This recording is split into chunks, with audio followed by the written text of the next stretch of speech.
kapitbahay ko, una sa lahat, yung mga kapitbahay ko nga nag-subscribe sa akin, na nag-view sa akin, maraming salamat sa inyo, pagpalain po kayo.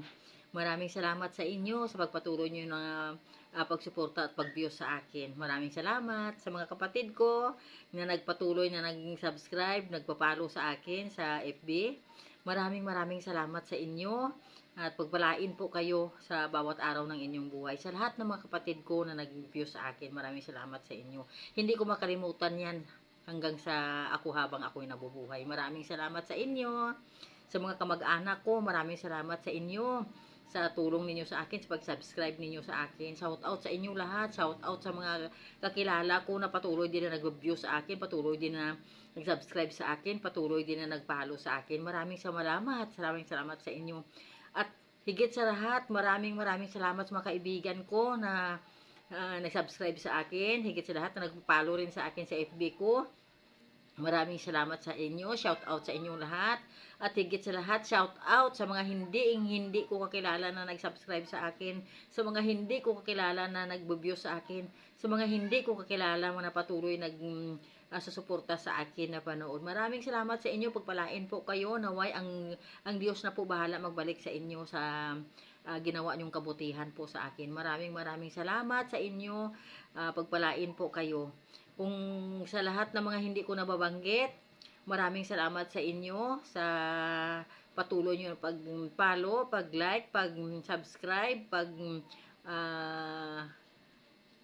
share sa aking unang-una sa YouTube channel ko, Miss Depres TV, sa FB ko, Tina Iscanio.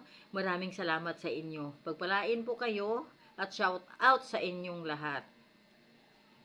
Sa isang subscribe nyo, malaking tulong sa akin. Maraming salamat sa inyo. Ang Lord na bahala magbalik sa inyo ng inyong kabutihan sa akin. Yan ang masasabi ko sa inyo. At kung nagustuhan man ninyo ang aking mga content, kahit kunti lang may matunan kayo din, adi patuloy nyo po akong i-views at patuloy nyo akong i-subscribe. Maraming salamat sa inyo na hindi kayo nagsawa o sa pagpanood din sa aking mga content na ngayon ay magtatlong buwan na po ako. Sige lang po, ipangako ko yan sa inyo na patuloy lang po akong mag-content hanggang sa makakaya ko, kahit ako'y matanda na, kahit hindi ko na inaasahan na sisikat pa ako. Hindi ko na pinapangarap na sumikat ako. Hindi ko na pinapangarap yan. Ang mahalaga sa akin ay masaya ako sa ginagawa ko. At naranasan ko rin sa buong buhay ko mag-YouTube. Maraming salamat sa lahat na kabutihan nyo po sa akin. Maraming salamat. Bye-bye. I love you. God bless.